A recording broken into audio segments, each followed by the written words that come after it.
Good evening. Good to see you here at TC. For this most important conversation, it's time to teach the truth, a report on American attitudes toward K-12 education. I want to begin by thanking BERC, the Black Education Resource Center, and specifically Professor Sonya Douglass, for her leadership in bringing us all together this evening. The research and conversation we'll have today is also supported by the New York City Council and the Council's Black, Latino, and Asian Caucus, and by City Council Speaker Adrienne Adams. Thank you for your historic and continued funding for the EEAP initiative and for BERC's critical and groundbreaking work, including the work that's going to be presented this evening. I realize I should have said before, my name is Carrie Ann O'Meara, and I am Provost at Teachers College, brand new as of July. I'm so glad to welcome you, you all here to TC. TC also wants to thank New York City Chancellor David Banks for championing inclusive education and the important kinds of discussions that we're having in New York, as well as in the country, about the education of our children and what's important to us. Our children are our future. I'm also grateful to Cornell Belcher, president of Brilliant Corners, for the research that they have completed, and I'm as eager as you are to learn what they found. So my remarks will be brief so we can get to it. My job is to introduce the amazing Professor Sonya Douglass. Dr. Sonya Douglass is a professor of education leadership and the founding director of the Black Education Resource Center, known to all of us as BERC at Teachers College, Columbia University. Her research focuses on the politics of race, education policy, and leadership, with a focus on how systems-level leaders conceptualize and center equity in their leadership philosophy and practice. Among her many outstanding contributions to scholarship, thought, and action are Learning in a Burning House, Inequality, Ideology, and Disintegration, and the Politics of Education Policy in an Era of Inequality, Possibilities Toward Democratic Schooling. In 2017, Dr. Douglass founded the Black Education Research Collective, now Center, to convene scholars devoted to conducting, translating, and disseminating research that leads to improved educational opportunities, experiences, and outcomes for Black children and youth. Professor Douglass is currently the principal investigator of New York City's Education Equity Action Plan, a $20 million plus initiative focused on developing an interdisciplinary PK-12 Black Studies curriculum and professional learning plan for New York City public schools. And I want to say that before I even thought about applying to be here at TC and thinking about coming here, I was aware of this really incredible work and was so attracted to be at a place where this is happening. I want to let you know how very proud President Bailey and so many of our faculty and students are of Professor Douglass and the BERC Center. And I'll just end by a quote that I love. Arundhati Roy said, "Another world is not only possible, she's on her way." And the work that Professor Douglass is doing through BERC and that I see that will be discussed tonight through Brilliant Corners and the partnerships that are established with New York City not only are revealing what is, but works to make what we want to see possible, enabling the future. So on behalf of TC, I offer gratitude for this important scholarship, and I look forward to the discussion, and it is my great pleasure to introduce Dr. Sonya Douglass.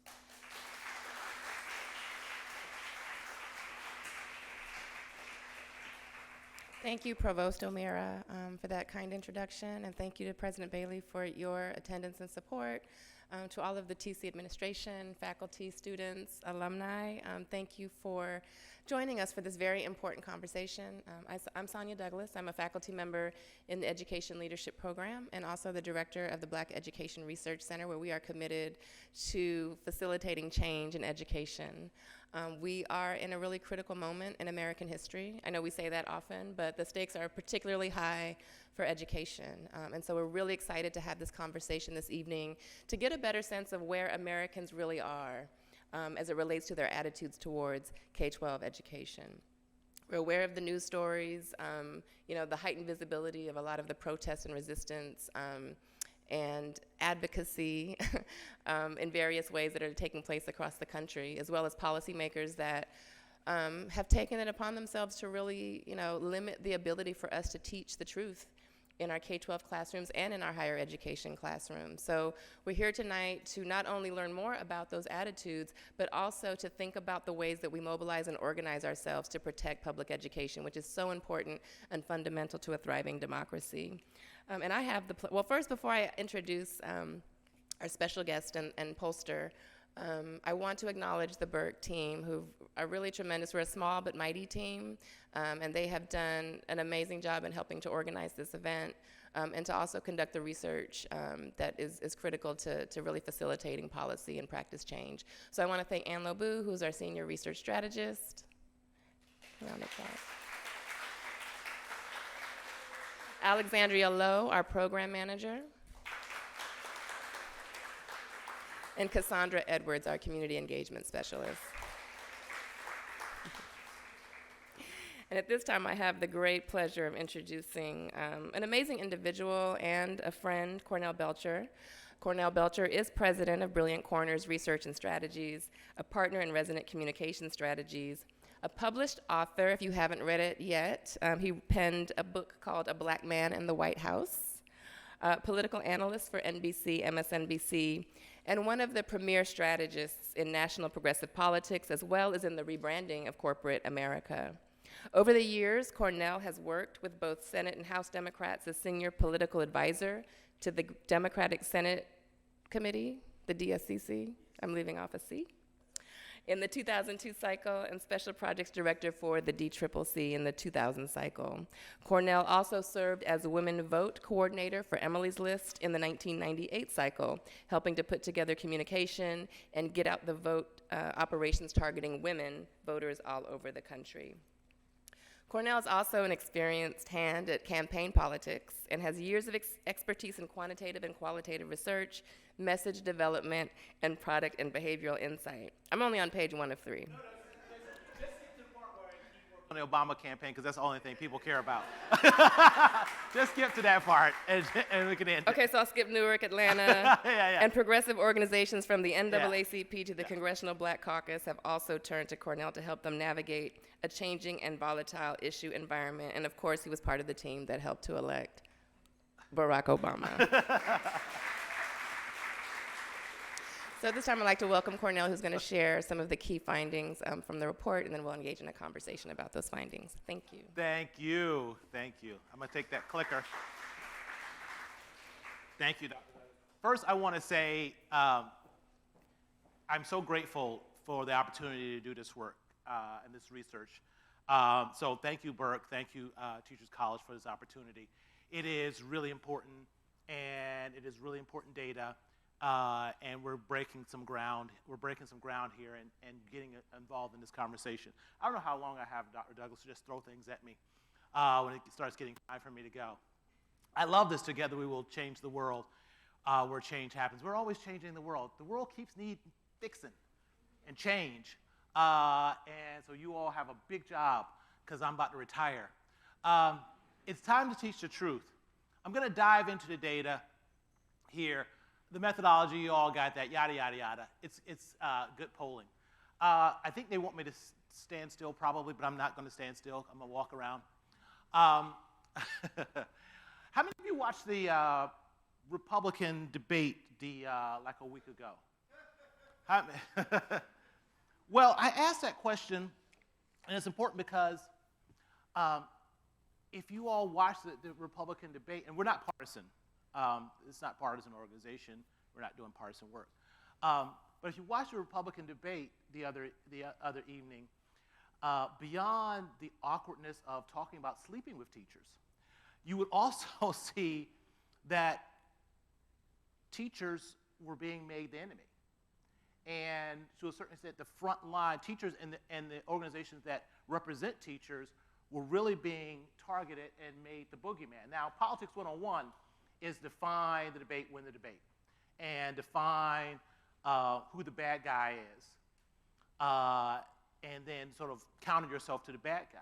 And increasingly, teachers are finding themselves the bad guys and the boogeyman in a political conversation. And for better or worse, and that's why I think a lot of this data is important, for us in the education space, for better or worse, K-12 public schools are becoming ground zero for the cultural political wars. And we see it and we're hearing it everywhere. And whether you like it or not, and most of us don't like the idea of education being politicized and being used as a wedge issue, it's being politicized and used as a wedge issue. So let's try to understand that and how to push back. Let teachers teach and stop playing politics in the classroom is a major takeaway from this. Because while there's partisan people playing politics with education, most Americans don't want education in this space. They just want teachers to teach and kids to learn. Americans trust teachers and want them to lead the way. A majority, 51%, agree that teachers are professionals who can be trusted to decide what information to teach children and that individual parents shouldn't be able to dictate school curriculum. That's really, really important. That's really important because right now, and I'm from, I grew up in Virginia and Norfolk, and the Governor Youngkin, one of his things was parental rights, and now you're seeing parental rights sprang up all across the country. Now, who can be against parental rights? I mean, sure, parents should have rights. Who could be against parental rights? But increasingly, parental rights is becoming a way, at least from a legislative standpoint, to veto and determine and dictate curriculum. Now, a majority of Americans trust teachers to teach and set the curriculum. I want that majority to be larger. I want that majority to be larger. Part of the issue is that you do get a big partisan divide. While independents and Democrats, a majority agree that they trust teachers, the plurality of Republicans don't trust teachers.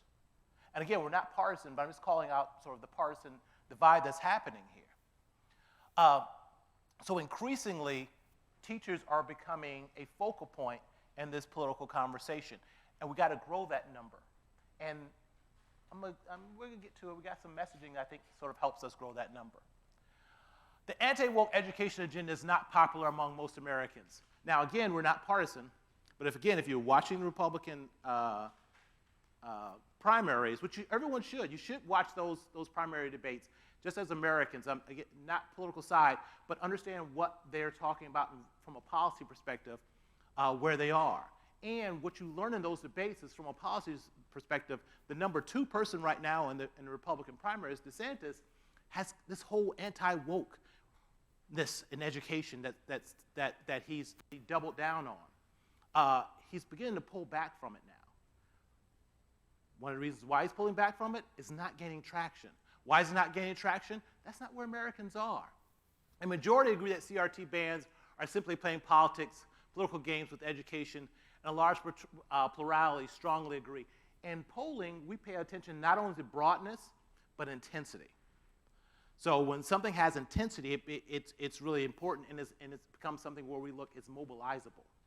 So not only is there broad, a majority that agree that CRT bans are playing politics, but 43% strongly agree. So that's an energy and that's a mobilization around that. Although, again, I will point out there that there is a plurality of Republicans on the other side of that, where independents and Democrats agree with that. A plurality of Republicans do not agree with that. An overwhelming majority agree that students should learn about the history of slavery and racism. And again, one of the things that I think was perhaps an overstep, political overstep by DeSantis and some of the anti-woke conversation was sort of getting into the back and forth about teaching slavery. Now, what you do find is that the vast majority of Americans, whether they're Democrats, Republicans, or independents, they do get that slavery was actually part of American history. And that you kind of got to teach about it, you can't just gloss over it. And I'll get a little bit more into that as well. Over 3/4 agree that teaching critical thinking skills requires teachers challenge students with alternative viewpoints and even those that are unpopular. So these ideas about narrowing curriculum and not making people uncomfortable with topics, you do have about 30% base of voters who consistently land in that space. But for the majority of voters, therefore teaching our kids critical thinking skills and challenging them. And that's how you make a better America. By the way, Dr. Douglass, anything you want to just jump in here, because this is a conversation, just jump in here and, along with this conversation. But I also, at the same time, I do want to say that around some of these hot button issues, like book banning and critical race theory, there is a sentiment on the right that's real, that these things are threatening their kids. And I don't want us to ever disrespect that. That when people feel threatened and they feel their kids are threatened, and that their things are going to do harm to their kids, of course they're going to mobilize around it. So not to make a value judgment, but it's a conversation point. And it's not to demonize people who in fact feel that something is threatening their child. Because if something's threatening my kid, well, my kids are in college now, so I don't really care about them. But when something's threatening my kids, of course you're going to mobilize. The anti-woke education agenda is not popular among most Americans. By the way, we should stop using the terminology of those who are trying to define the debate. And I think that's really important from a campaign. Look, I do campaigns. I'm a political hack. But I think campaigns are vehicles to solve problems. If you have a problem, you build a campaign to solve that problem, right? And it can be some of the toughest problems in the world. You have a senator who doesn't have a lot of experience with a Muslim-sounding name, and he's black, and you want to make him president. You build a campaign to solve for that problem. So you build campaigns to solve for these problems, but we have to stop taking their language that they have defined in a negative way. Because in our polling, even progressives aren't in love with woke. They have done, those on the other side of this, who want to make a boogeyman out of education in this, they've done a very good job of defining it. Now, you got to pick your battles. Do we push back and fight and try to take back the terminology of woke? Hell, most of you young people weren't even around when it came up. Or do you want to move the language and shift the conversation at a different point? I, for one, am going to stop using their language altogether. Woke, you mean inclusion and diversity? Yeah. Stop using their language. And anyway, 2/3 of voters and a plurality of conservatives supporting adding ethnic studies to K-12 public school curriculum.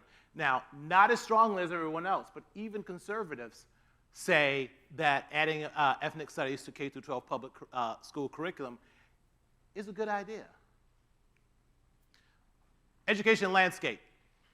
So, voters perceive their local public schools as much higher quality than nationwide public school. So it's my school is okay.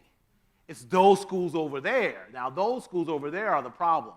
We see this all the time in education, and I do a lot of statewide work in education.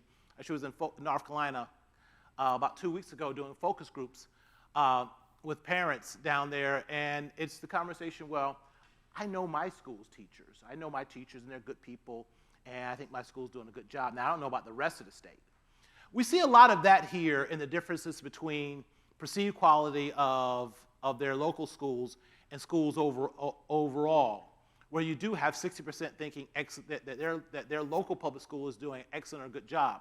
Now, there's a really big break here when you look at urban parents versus rural and suburban parents. And you have large majorities of suburban and rural parents who actually think their local schools are doing much better.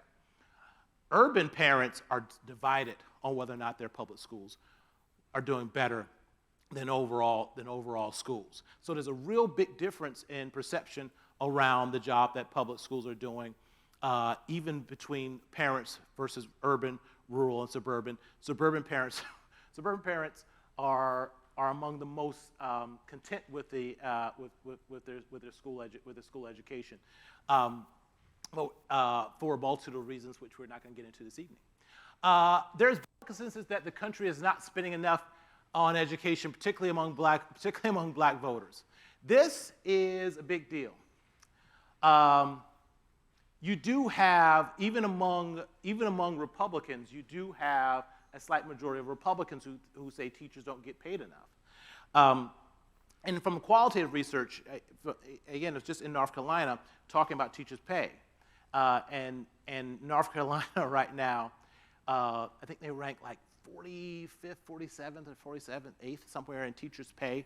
And this is the funny part. So Texas, Houston, is actually running ads in North Carolina to steal their teachers because they say, we're going to pay you more, so come to Houston. So this is a real battleground. And by the way, the boldness of Houston to say, we're going to run ads in another state to steal your teachers, right? But teachers should be, people should be competing for teachers.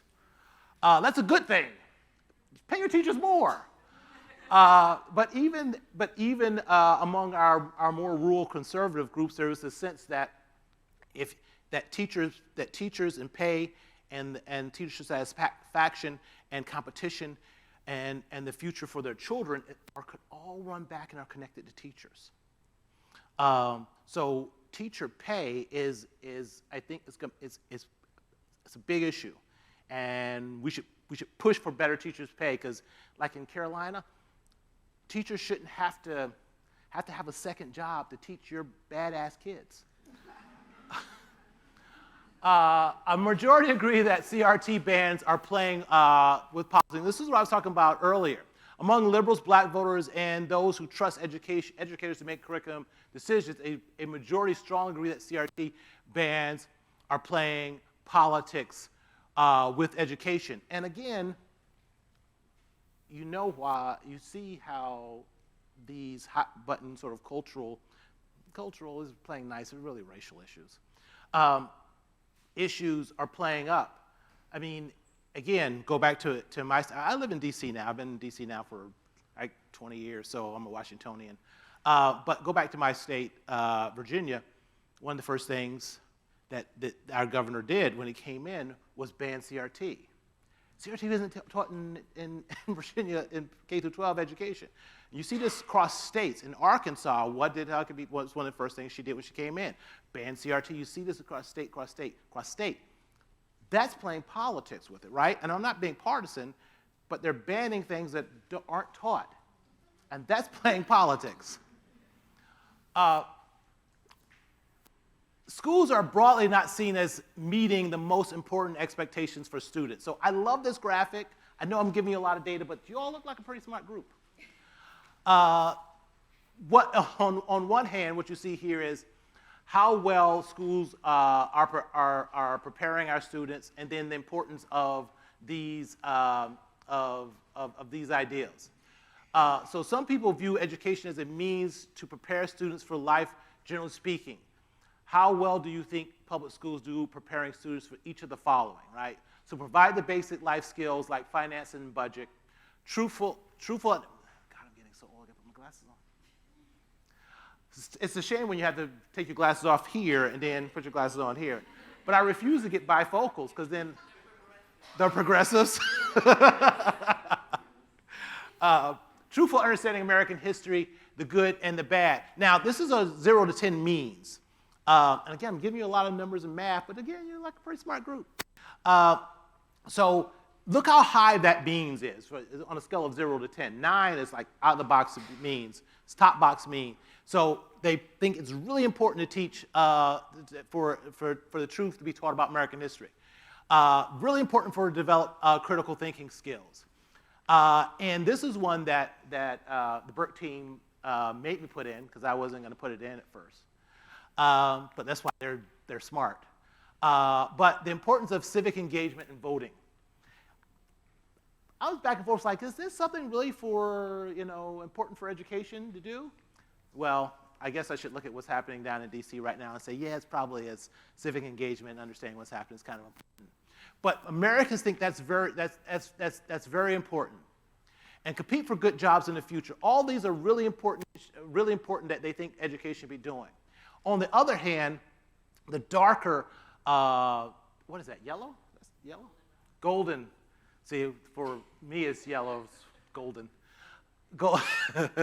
It's how well prepared they think schools are doing. So look at that gap on the most important things they think and how well they think in education is preparing.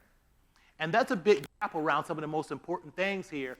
And in fact, I'm going to show you one of my favorite graphics, because I'm a data nerd.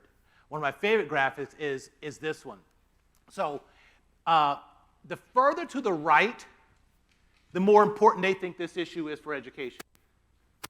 The further up,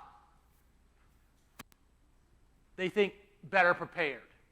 Further down, not prepared. So you see these things far to the right, but below that line, provide basic skills, compete for good jobs, develop critical thinking,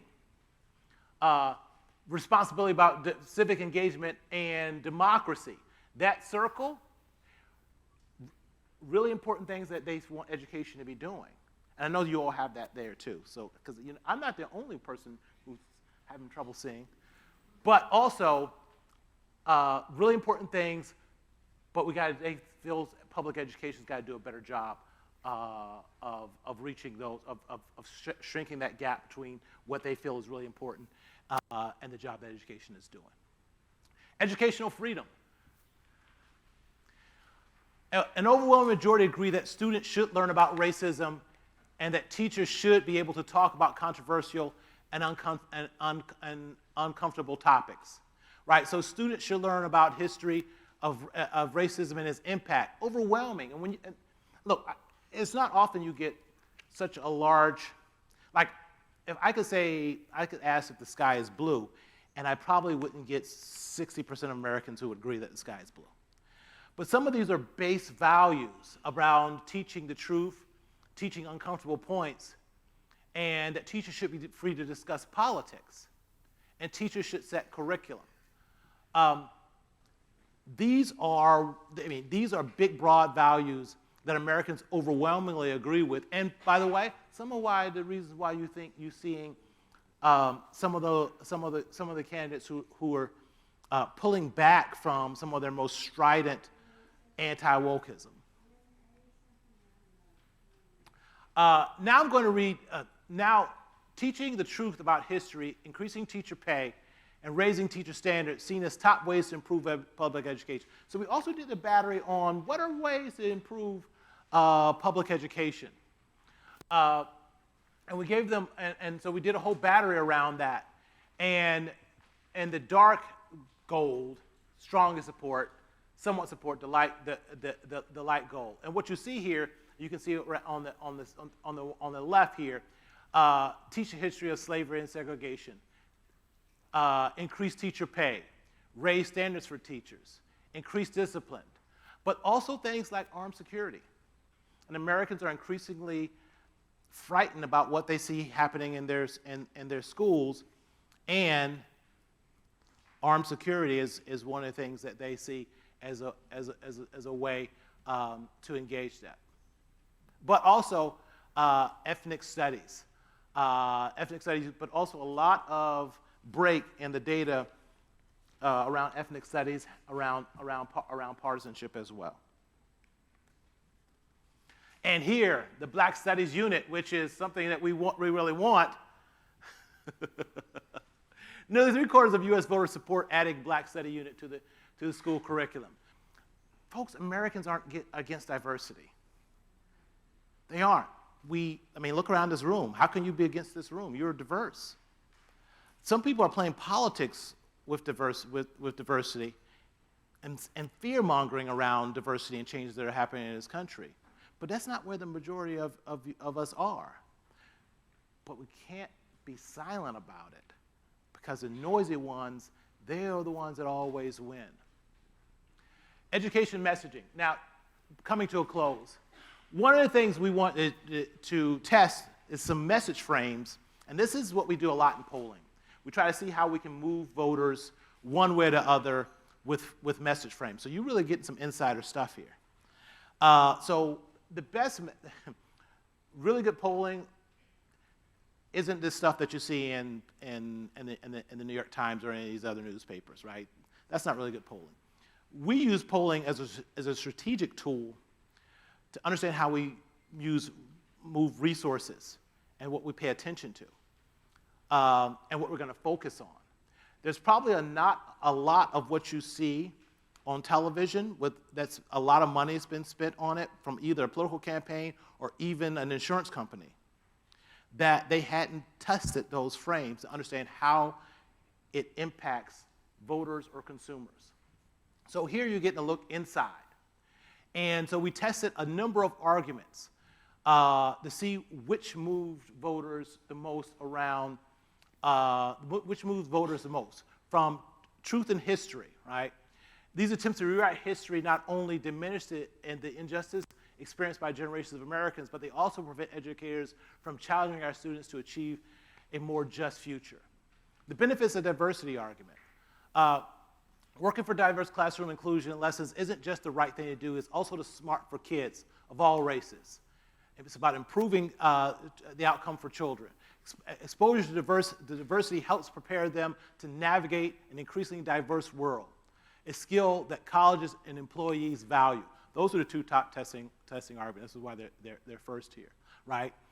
What you find are arguments that are, and we tested a great deal of, and none of them tested poorly, but what you find is that the arguments that were focused on the children and the arguments that are focused on better positioning America to compete were the ones that resonated the strongest. So there's an argument to push back a lot of this anti-teacher nonsense that's happening in our country right now, and we got to focus it on what's best for the kids, and focus it on preparing them to compete and win the future, and focus it on what's best for our country and better positioning our country. When we do that, we actually can increase we actually can move the numbers. The number of people who say teachers are professionals who can be trusted to decide what information to teach children. We go from 50, we move up the number to almost 60%. Why I think this is important, why I wanted to show it to you is, also in this data, you'll see, we'll show it because it would take, I don't have a lot of time. But also in this data, what's also seen in this data is those who are most likely going to school board meetings are not those who are most likely to be for trusting teachers. They're not the ones who will be most likely for teaching diversity. They're not the ones more likely to be for ethnic studies. But they are the most likely to be going to school board meetings. They are organized, they're mobilizing, and they're showing up. And they don't represent the values around education of the majority.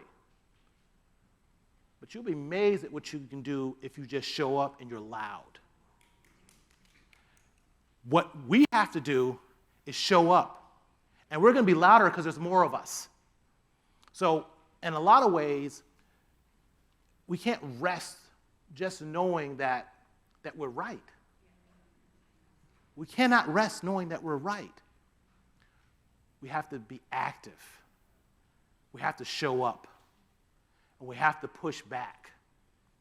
It's not okay just to be right and silent, because then we lose. We got to be right, and we got to mobilize. We've got to push back on their messaging. We've got to have a messaging that is about focusing on the children and better preparing the children. And that's about diversity. That's about teaching the truth. That's about challenging them. That's about not always making them comfortable. We got to show up. We got to fight back because we are the majority. The majority of Americans are not where this anti-woke agenda is. But you wouldn't know that from just looking at the news. You would think that most Americans are scared to death of diversity and these bad teachers who are trying to do bad things and teach our kids this crazy bad stuff. You would think that because that's the stuff that runs on the news, and that's what gets the attention. But most Americans, that's not where most Americans are. But we got to fight back. I'm going to end it there, and thank you for the opportunity.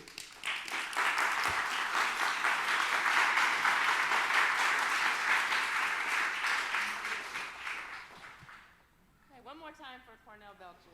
Oh, thank you. Thank you. No, thank you. Thank you. Okay. So now we're going to have a small private conversation With our closest cameras. friends Our and the closest cameras. Yeah, but thank you for that. Again, for the poll, for the presentation, helping us to get a sense of where Americans are as it relates to K-12 education. I'm going to ask a few questions, and then we're going to also open it up from the audience. So please take some time to craft questions for Cornell. But no hard questions, okay? I'm sure you can handle any question.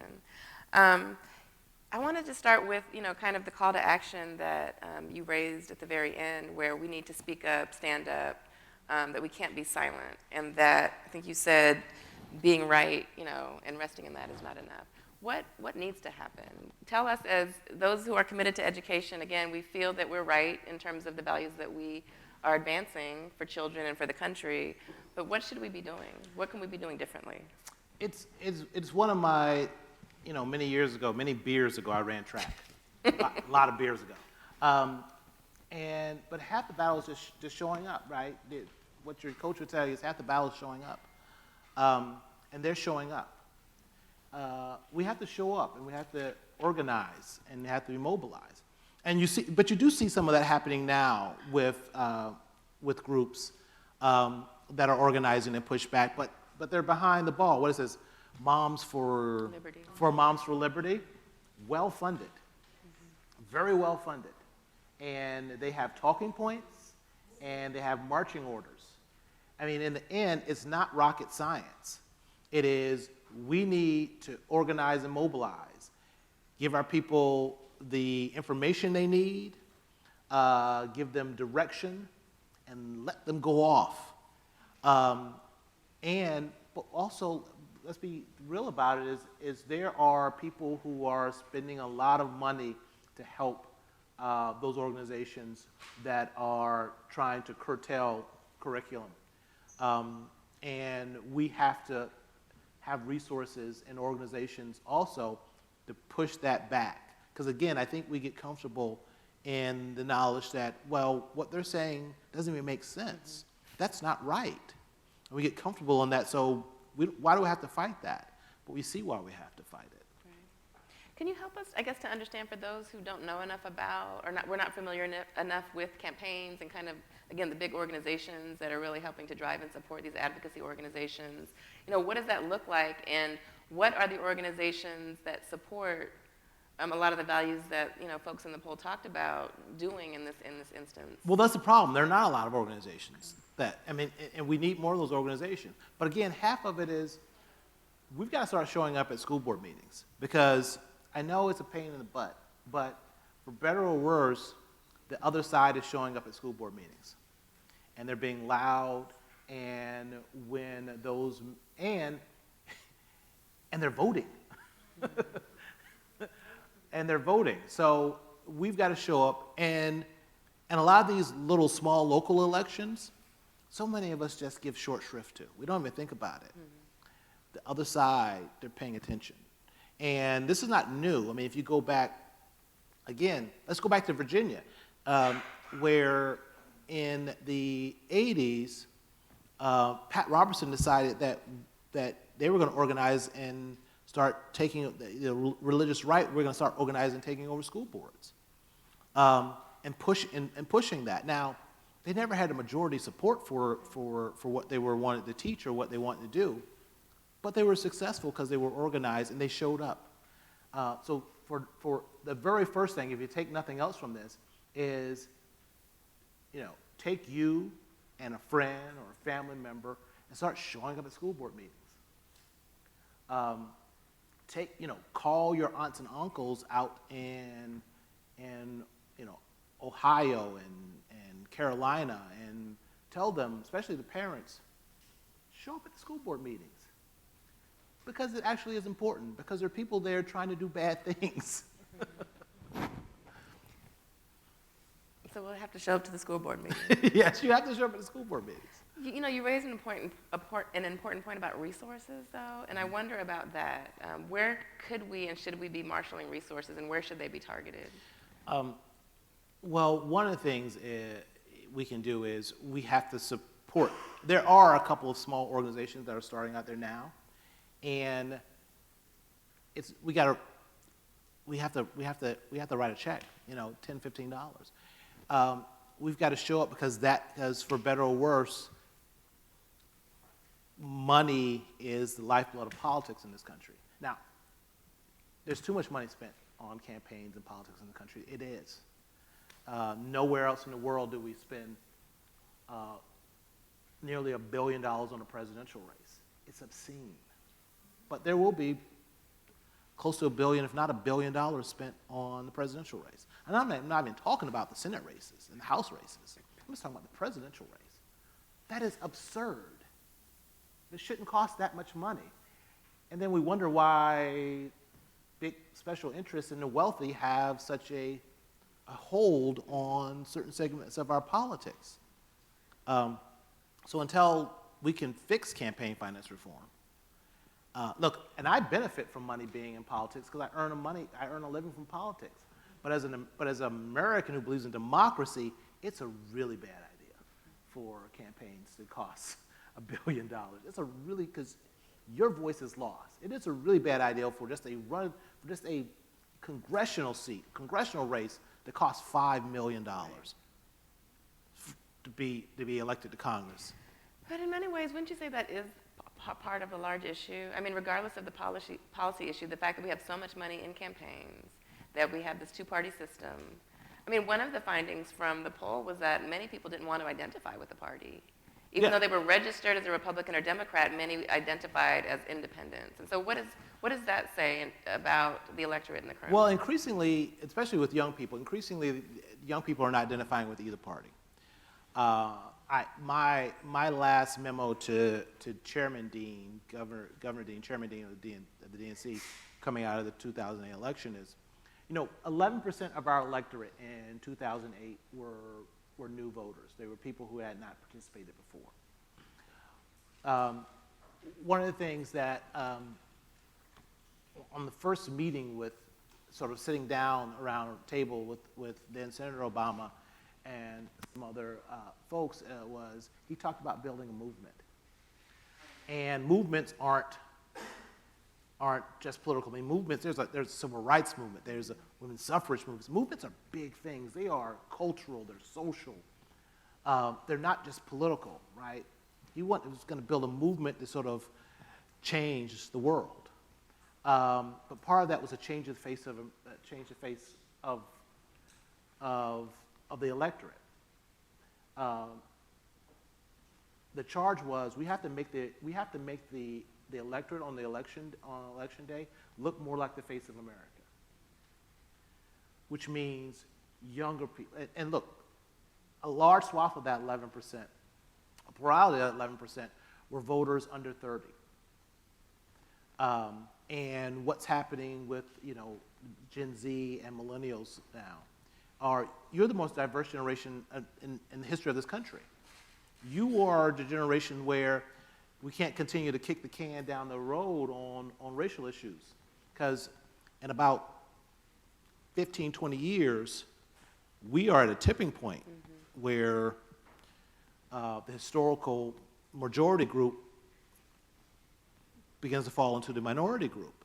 And this is a challenge to democracy, because no democracy has ever done that before.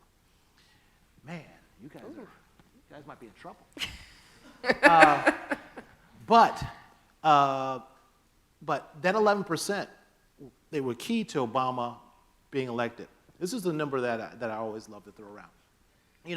John Kerry got approximately 43% of the white vote when he lost to George Bush. And people think Obama was some magical racial breakthrough. I was in Paris when I found out America was post-racial after the election.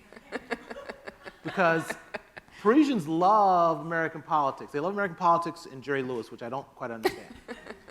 But you know, they invite us over to do talks and lectures, and you know, full paid trip for some of us political hacks over there, and they just talk about American politics. And I found out we became post-racial because the Parisians kept coming up to us, congratulating us for being post-racial. But it wasn't a breakthrough like the way they were thinking. What it was is a demographic breakthrough. Yeah. The difference between John Kerry and Barack Obama was about 4 to 5 million more people of color and more young people involved in that process. If voters, if millennials voted at the same rate that baby boomers voted, because here's another little statistical thing, that Gen Z and millennials are right now potentially a larger voting bloc than boomers. You would never know that from our politics. Right. You would never know that from the conversation. And if Gen Z and millennials, Gen Z who are now eligible to vote, and millennials voted at the same rate that baby boomers, we would change the world. We would absolutely change the world. So part of it really is about showing up. We have to be engaged. And again, we want less money in politics. Show up. Vote out candidates who say money is speech.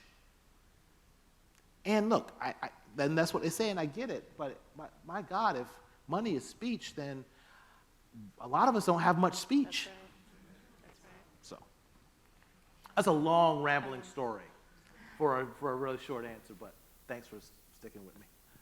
You know, as we get ready to hopefully mobilize a campaign of people who really support the benefits of diversity, teaching the truth, you know, some of the other kind of ideas that have been supported in this poll, what should the language and discourse be in terms of those who are trying to change the narrative around public education? I think what was very clear from the language was keep it focused on better positioning young people and not doing harm to young people. Politics, for better or worse, it's fear and hope. It boils down to fear and hope. So I'm giving y'all a lot of insider stuff here. I know. It boils down to fear and hope. And you can mobilize a lot of people around fear. I think in 2008 we mobilized a lot of people around hope. And there's a lot of people who are fearful about what's happening. But I think we can have a conversation that from a positive standpoint is, look, diversity, inclusion, teaching the truth, all of history, it's what our young people need in order to navigate the world and better position them to win and better position our country to win. And the flip side of that is, from a campaign perspective, is here's the fear. If we're not doing that, America loses. If we're not doing that, pick X country, boogeyman country. They're gonna beat us in the future. That's the fear side of it as well. Now, I'm just telling you, I'm not saying I'm for one side or the other, but negatives work.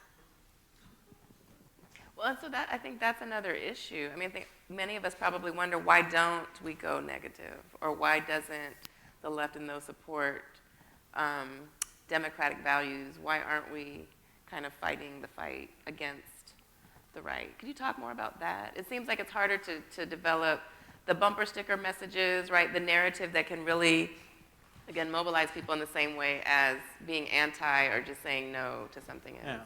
Yeah. Here's the big problem with education. And let's take the presidential race. How many of you heard any of the presidential, how much was K-12 education a top issue for conversation in the last presidential race? It was hardly talked about at all. most of us understand that for us, education is a big issue. Politicians only do what we make them do, whether they're on the left or the right. They only do what we make them to do. Until you all decide that K-12 education is in fact an issue that we want them to address and have a policy perspective on, they're not going to address it. Your vote is your demand.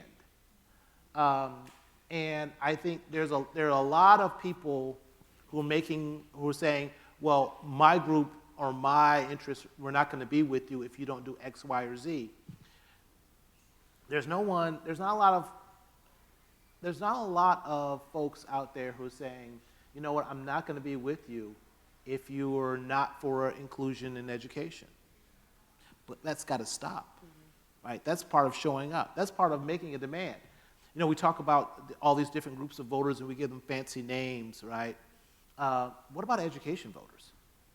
What about education voters? Why don't we mobilize around education and make a demand of these candidates running not only local, but at the top, because so much of the money comes in the end, the federal dollars, and they sprinkle down. So again, I don't think there's a lot wrong with democracy that more of us involved in democracy can't fix. For as cynical as I am, I still kind of have faith in the majority, that the majority will get it right. But the majority has to show up. You know, in our last midterm election, the last midterm election was the second highest midterm turnout of any election over the last 2 decades. But it wasn't even half. It wasn't even 50%. Not even 50%. And if you go back to 2010 and go back to 2014, they were more like traditional midterm elections where you were lucky to have 43% of Americans voting. So you have 43% of Americans deciding what's going to happen in the country. And you know what that 43% who's showing up look like? They don't look like this room. They're older, they're more conservative, they're less diverse. And again, not making a value judgment, you all and your diversity kind of make them uneasy. And they're kind of challenged by what they're afraid of is going to happen in America with all this diversity. So again, it's about showing up. And how do you get people to show up? Oh my God, I don't know. I mean, for those of us who've worked on campaigns, right? I mean, apathy is a challenge to overcome, but why is it the success of the right that has left people so frustrated and despondent? How do you really inspire hope in a moment like that? Yeah, there's no silver bullet. I wish I could say there's a silver bullet. There are no silver bullets in politics. There are multiple variables at play. But let's bring it back around to what a point I just made a couple of minutes ago, fear and hope.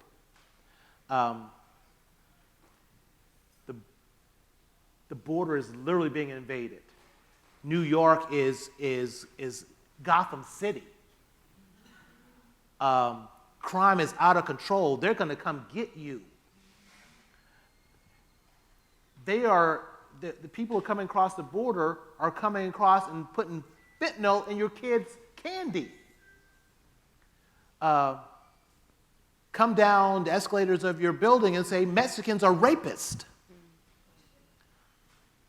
Fear, right? It's a constant sort of state of mobilization around fear. Watch Fox News any given night. Even the ads. Yes, on any given night. But there's a mobilization around that. I think there's also mobilization on the other side of fear. What happens to America if, in fact, those sides that are anti-diversity, that are anti-inclusion, and increasingly anti-democracy, win, right? But there's no silver bullet. And part of what I hear in qualitative all the time, and probably many of you can probably attest to this, is that I'm tuning out because it's all so negative and nothing, and Washington is broken, politics is broke, so I'm tuning out. I'm not even paying attention to it anymore. That's how they win. And by the way, that's purposeful. There's a reason why they muddy the waters. You know, politics 101. If I can't win the debate, if I can't win the conversation on the merits, I muddy the waters. And that's what you have happening. And many of us in this room say, well, you know what? And when that happens, they win. You weren't supposed to share that part of our conversation. Well, we'd love to take some questions from the audience. We have microphones on each side if you'd like to come up and ask your question. So that was, I mean, really, really interesting. And I have so many questions. I don't know, we've got a weekend. Maybe we should turn this into an event. So if part of your message is there are more people who, believe in diversity and telling the truth than we think. And so, we have to, part of the answer is we just got to get them out and mobilize them and get them. So I think that's true.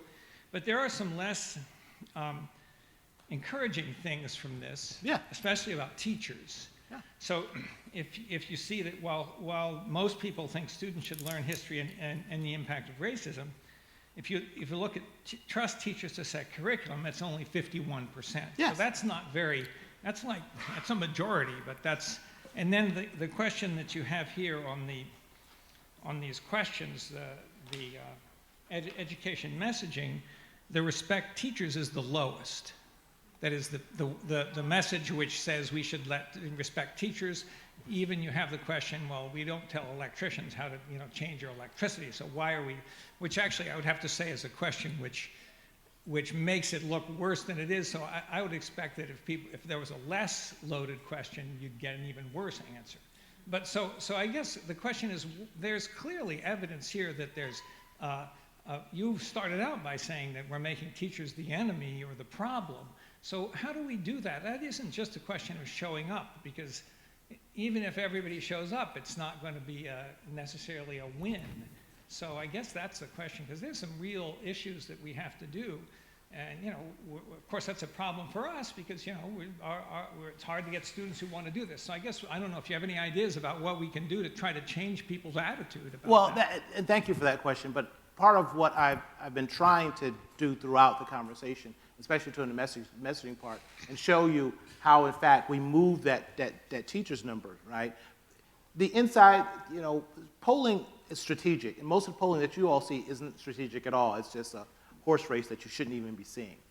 But polling is strategic. And why we did that is what the message testing, and by the way, I'm not putting a value on which message moves people's trust in teachers, right? The trust teachers argument is one that we named. But what moves trust in teachers is the arguments that we talked about here, which center on the importance of teaching children so they're better positioned and better prepared for the future. And we move the trust in teachers 7 or 8 points, right? So it's a bare majority. And that was the point of really the sort of messaging conversation is, how do we engage and how do you message around this? Because all of it is about moving, we're constantly moving consumers. We're constantly trying to move consumers and voters. Every time you look at a television screen, someone's trying to move you. And we can move you, and we do move you. I hate to tell you all this, but you all are moving all the time. You want things that you actually don't even need. But there are 2 message frames in there that I talked about which do move attitudes, right? We do move that bare majority up, I think 8 points. So that's step number 1, is how do you begin to use that language and push back that language. For example, here is a real world example of how this works. On the people who are pushing sort of anti-wokeism and on the side of this against diversity and inclusion and want to narrow the teachers and what they can do with their curriculum, they have talking points. And all of them are on the same talking point. In the end, good message development isn't rocket science. It's just repetition. What I would argue is, when was the last time you saw someone, well, hell, we don't even see a lot of people talking about education from our side on television. But what would it look like if we got people from the Teachers College to start every earned opportunity they got to show up, or every time they're in front of a television, or go out and look for a time to be interviewed. And they're on our talking points about the importance of teachers teaching the truth. All of a sudden, that begins to force multiply. What if you got Schumer and said, you know, Schumer, he's your senator of your state. You know, Senator Schumer, I would like for the Senate Democrats to, I'm gonna give you these talking points, and I would like Senate Democrats to start using some of them when they're on television. And so if they're on television and they're talking about education at all, or how about have them show up on television because they're being interviewed all the time, and drop in a conversation about education. And here are the talking points, because that's what the other side is doing. That's Right? So in the end, it isn't rocket science. It's just that they're organized and they're being repetitive. And we're not being organized and repetitive. But that's one thing. Again, it's not rocket science. It's just being organized. Here are our talking points on education and inclusion. Everyone start using them in our education space.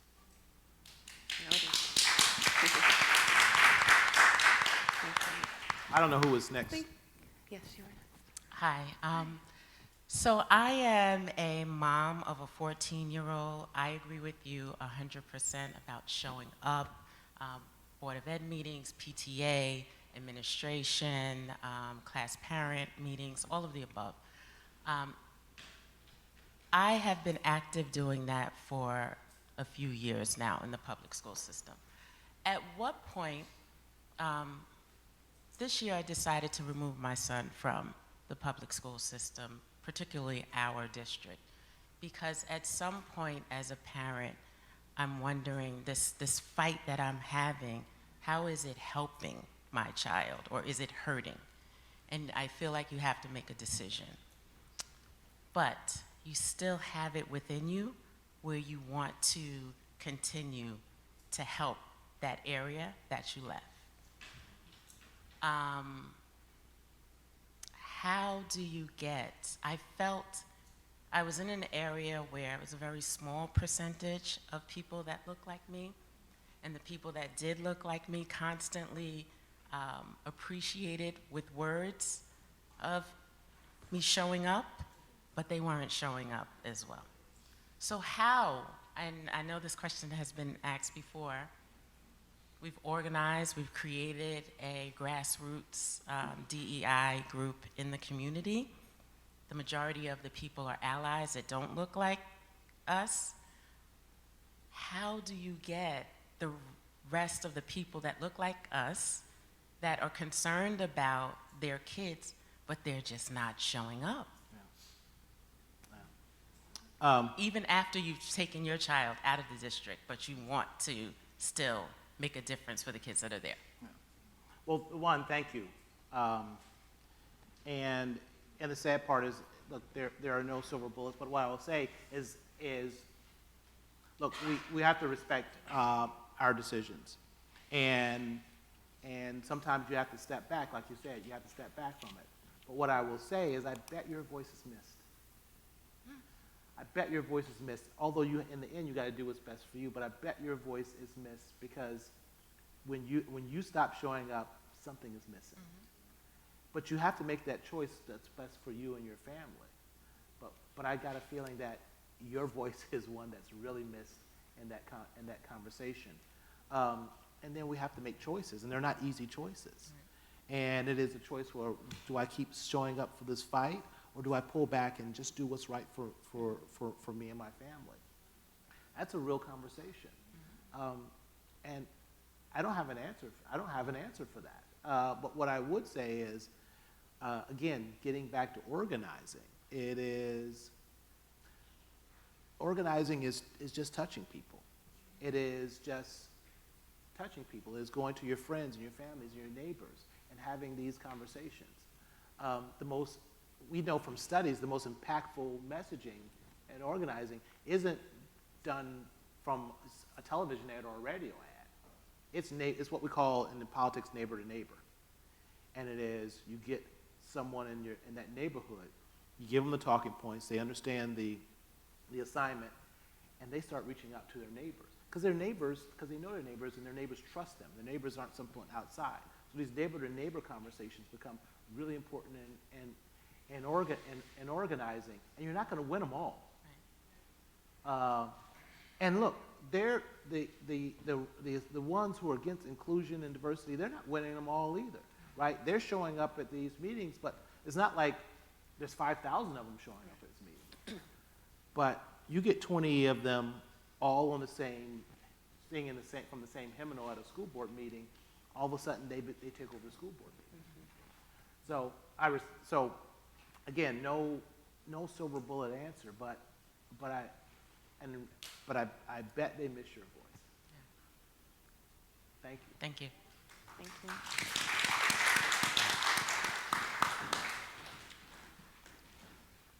Thank you so much for this contribution. I'm intrigued by the wording of the questions 70 through 74, in particular the arguments as they are under education messaging, as they can be sort of framed very contemporarily, but also historicized in the language, certainly the arguments. So my question about 70 through 74 is thinking about these arguments. How do we, in some ways, also think about the arguments as experiences or testimonies that feed into systems that ultimately create sort of biases that then feed into AI, the future of how we might conceptualize, whether it be education, black education, the access and affordability of that, et cetera, but these arguments are real, and some of them echo some of the work that was even studied here, say 90 years ago, Ambrose Calver's dissertation, which was the first African-American to receive a PhD from Teachers College, male. And so, in just looking at some of these arguments and looking at his dissertation, similar. So I'm thinking now, 90 years in the future, how has this construction of this educational messaging shift or even be fed into AI and then we re-internalize it? Any thoughts on that? Thank you for that question.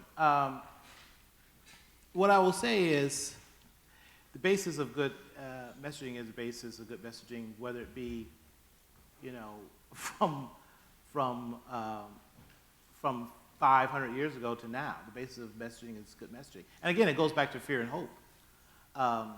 It's foundational. So I'm not surprised that there's messaging elements from scholars many years ago, because the basics of messaging continue, and they get updated. And even for AI, I don't know what that looks like, but I got a feeling it's going to be the same basics of a message that Aristotle had, because it's just foundational. And messaging isn't an academic exercise, right? It's not like we're trying to do an academic exercise. No, what you're trying to do is have someone move emotional. Someone go, the best messaging is when you see what we call the nodding. And you see it in qualitative, when someone reads something and they go, they don't have to say anything. You know you got that person, because that's something that they feel and they nod to as agreement. Exactly. So what you see there is a lot of message frames tested, and quite frankly, several of them test really well, and they do exactly what we want them to do. It actually moves people's attitudes about trusting teachers, and that's fundamentally what you want a good message is, right? It's not an academic exercise. In the end, does this move the measurement that I want to move? And we come at that from multiple different angles, and we figure out, quantify which of these angles moves this measurement. Whether that measurement can be intention to vote, that measurement could be what candidate to vote for, that measurement could be buying a Honda over a Toyota. And for this one, the measurement was moving the bar on trusting teachers, trusting teachers. And so we came at this from multiple different angles, and we did come up with several of them that tested really well in moving that bar for trusting teachers. But yes, probably the fundamentals of some of those arguments aren't anything new under the sun, and it basically does get back to hope and fear, right? It's primal, and that's why the basis of a good message is the same as it is now as it was during World War II, during World War I, during, all throughout human history. Okay, hi. I have two questions for you, and I'm going to ask you to speculate a little bit. Uh-oh, here we go. First of all, thank you. Great presentation, great report, important data, and important work. My first question for you is, only 2/3 of people in the United States turn out to vote in, record turnout. If you're lucky. If you're lucky, right? And we know that voters and non-voters do systematically differ along a lot of things like resources, education, race. So my question is, this is a poll of registered voters or a poll of voters. Can you speculate what the differences might be if it was a more, a representative sample of the whole population? Yeah. My second question, as a follow-up to that, is a lot of Americans conceive of education and think of education as an individual means to an end. This is an economic, social mobility vehicle for a lot of people. Can you talk a little bit about the possible political power of reframing education as it is a public good, public education for everyone, for civic ends, innovation, the more macro view of education? Do you think there's any viability in that argument for particularly voters, but generally for the public as well? Thank you for those questions. I will take your first question, and I'm going to give you a blunt answer that you're probably not going to like, and that is I don't care. I don't. All in a democracy, everyone's equal, but people who vote are a little more equal. And that's part of the problem because they're determining what's happening in this country. And again, typical midterm election, you're lucky to have 41% of voters showing up. Those 41% of voters are saying what's happening to our country. And what you see between 2008 and 2010, and this is one of the conversations I love, is in 2008 we had record turnout, we had a historic sort of breakthrough. And then in 2010, you had a backlash. You had the Tea Party, rise of the Tea Party, and a backlash, and the other side take Congress, and a lot of anger and Death panels. yes, and take back our country. By the way, when people say, I want to take back my country, you should take them at their word that they think they're losing their country. That's right. So the narrative would be that, maybe Americans changed their mind. They really weren't for this hope and change at all. They just changed their mind. They said that they were wrong. And the truth is, no, it was a different damn electorate. Right? You had like 41%. So like 30% of those who participated in 08 simply sat out. So it wasn't that the Americans changed their mind. It was just that people who actually stay in the game and vote, they have a little bit more say. So I know it sounds crude and it makes me sound like I'm not going to say ass in the chapel. But that's the reality. I don't,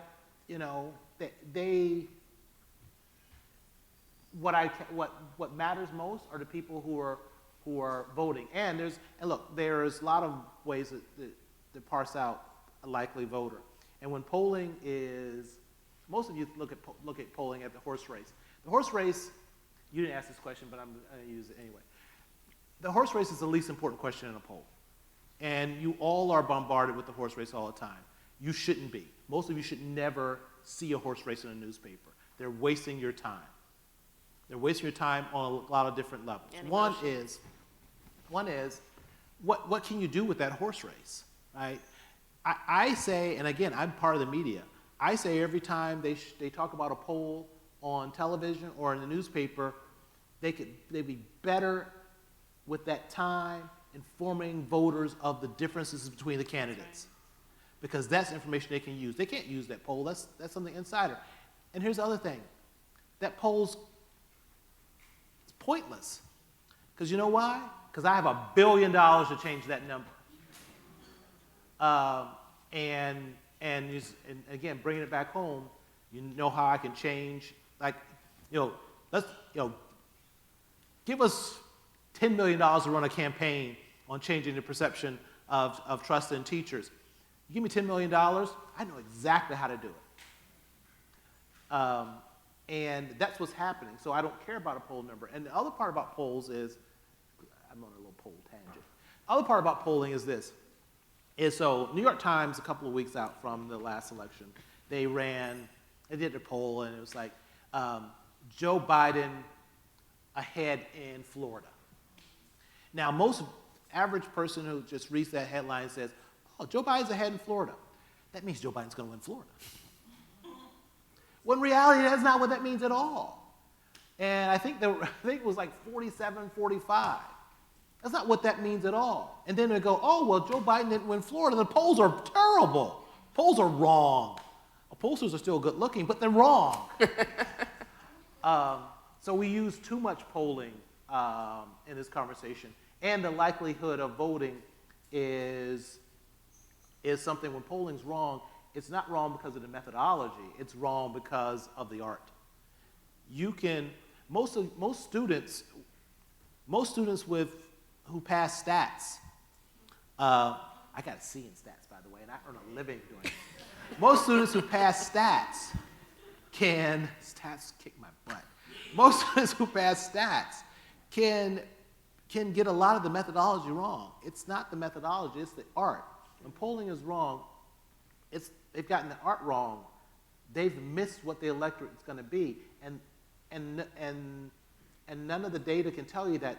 That's where the art of it comes in. When a couple of years back, or even take the AOC race, when the polling was off about the AOC race because they had the electorate wrong. When the polling is off about The presidential election in 2016? Well, the polling wasn't off in 2016. Actually, the polling in 2016, 2012, 2008 was as good as the polling was better in a decade. And by the way, polling was never created to give you a horse race number. It's getting pretty good at it, but it's not the point of polling. The polling wasn't off in 2016 because in the forced choice, Hillary Clinton and Donald Trump, Hillary Clinton got to a majority. There was never a forced choice. There were third-party candidates, so voters never had to do a forced choice. And what you saw happen there is the protest vote and the lesser of the two evils. So if you look in most of the battleground states, go to Wisconsin. Look at the margin between Hillary Clinton and Obama in Wisconsin, and look at the percentage of the vote in third party. And it's almost exactly the margin that she was off Barack Obama. Donald Trump didn't do anything spectacular in 2016. Most of what Donald Trump, except Ohio, if you take Pennsylvania, Wisconsin, Michigan, and the percentage that Donald Trump did in those states was maybe a point better or less than what Mitt Romney did in 2012. The problem was it wasn't a forced choice, right? But that's also right, paying way too much attention to polling. But it was never a forced choice. And right now, here's the number one threat to Biden. Donald Trump wins by subtraction. We've seen in a couple of different elections now, Donald Trump has a ceiling. We've seen it. We know it. It's 46.5, 47%. We've seen it. We've seen it in multiple elections. That's his ceiling. He's not going to get over that ceiling. It's problematic. He wins by subtraction. Look at the horse race with third-party candidates in it. And polling after poll after poll in our internal polling shows that these third-party candidates will do exactly, if they get traction, will do exactly to Joe Biden what they did to Hillary Clinton in 2016. Yeah. The other Cornell, yeah, the smart Cornell. I'm the dumb Cornell. I know I rambled on a bunch of questions. Oh, education means to an end. I forgot about that part. So what you see in our polling is we do ask what they think is most important about education. And there are a couple of things that are really big, but to your point, it is, preparing our young people for job market of the future is an important component of that. They see that as an important thing. The problem is they don't see education as doing a very good job of it right now, but they do see it as an important component. I would argue that around a lot of our messaging, again, connecting the dots all the way back around, a lot of our messaging about pushing back on this anti-woke stuff is about it's not going to prepare our young people to navigate and win in the future and be competitive. And again, that message is even better if you pick a boogeyman, right? This sounds terrible, but I'm giving you the truth. Right, we need one. The best stories always have a bad guy, and it is usually a guy because guys are terrible.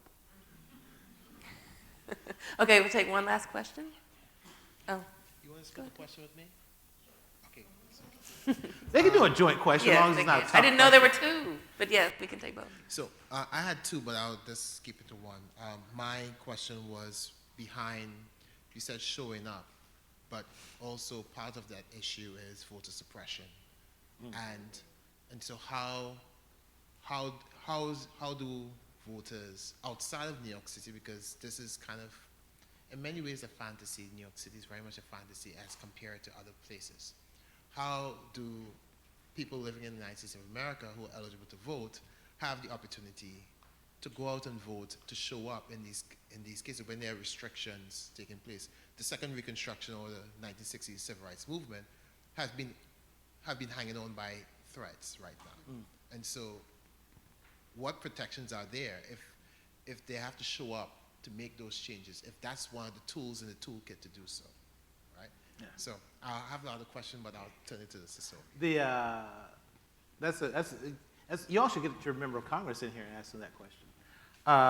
That's a better question for a member of Congress than for a campaign hack. I will say this though, if you look at the legislation passed in the last Congress, not this current Congress, around voter protections, to a member, let's go to the Congressional Black Caucus, to a member, they will tell you that they heard those marches and those protests. This is how democracy is supposed to work, by the way. You say, damn it, do something about this. And then they're supposed to react to it. And here's the thing, here's the beauty of democracy. There's a lot of problems with our democracy, but they actually did. So if you look at the legislation, look at the George Floyd legislation around policing, and look at the John Lewis legislation, which most people don't even know about. It was a tough vote for a lot of what we call conservative Dems, but they passed historic legislation to protect the voting rights and to change policing. It's bottlenecked in the Senate because of the rules of the Senate. Now, here's me bringing it right back. Switch 3 senators in the Senate. And that Voting Rights Act, switch 3 senators in the Senate, and that Voting Rights Act probably becomes law, right? And what we have to do is nationalize the voting rights laws so that each individual state can't do draconian measures. Because you see the most draconian things coming from the states. Right. The most draconian things are coming from the states, and particularly states in the South. Thank you. Okay, we'll take our one last question. Our and then last we'll have to have question. a brief answer. I gotta get a brief answer. They're Yeah. kicking us out. Absolutely. Okay, first and foremost, thank you so much for letting me split. Yeah, that was good. That was so nice. Thank you. I know that normally people haven't been introducing themselves, but I really wanted to make sure you remembered who I was. I'm currently a student here at Columbia. My name is Soraya Ashley. I'm in the School of Professional Studies, and I'm also an HBCU fellow. I recent graduate from Fisk University. And thank you. Thank you. And so first and foremost, Dr. Douglass, thank you so much for putting this on. I cannot wait to connect with both of you because I genuinely feel like God had me come here today to learn about, to talk to you both and to hear from you both. I'm doing my capstone project in my program, Negotiation and Conflict Resolution, literally about this, and specifically within the Loudoun County School Board. That is what I'm focusing my conflict on. I've been a little perturbed, and definitely like throughout the summer, I was my first time taking summer classes, and I was just kind of like, okay, you know, I'm having to basically facilitate an intervention, essentially between the parents and the school board, and I'm of course inundated with all of this current, events, all the current events or all the current videos online, the interviews, the all the footage in regard to like the school board meeting and seeing all of the contention or the tension and just, like you said, this loud minority of parents who essentially are fighting for something that is not there.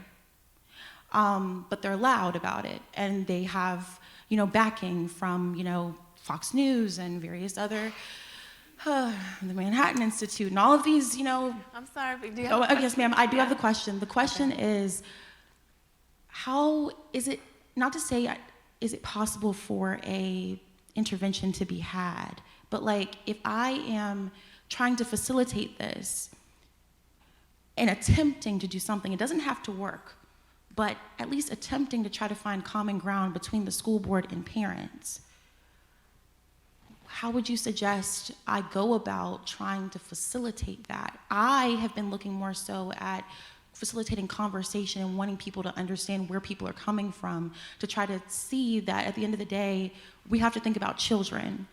But I'm seeing that there's a side that is deeply entrenched in their politics. How do I go about even trying to facilitate an intervention, given that this is what I want to facilitate my intervention on?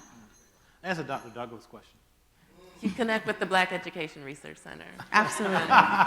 And I'm serious about that. I need to bring this conversation to a close, and I want to thank Cornell again for just spending time with us and helping us to get some insider knowledge about this process. We heard you loud and clear in terms of showing up at school board meetings, of the need to really, re-engage with community organizing, and also providing education messaging, being very clear about that and sharing that with policymakers and educators. But BERC is very much committed to this, and although we can't impact everyone, we invite you to come to our website, reach out, because we do want to connect and mobilize organizations and individuals that are committed to again, advancing and reminding everyone that there are benefits to diversity, that we must teach the truth, that we value our teachers and what they're able to do to support our students so that they can be successful. So please connect with us. We invite all of you who are here and those who will be listening to this recording to join the movement. We do have a lot of power. One of my favorite quotes is by Alice Walker, who says that we give up our power. The easiest way to give up your power is by believing that you don't have any. And so we have the power. We have to speak up. We're all, overwhelmed and busy and have other commitments, but there is nothing more important than the future of our young people and the future of this country. So we thank you for joining us this evening, joining the conversation, and again, we invite you to visit our website so that you can stay abreast of the campaign for education. Thank you.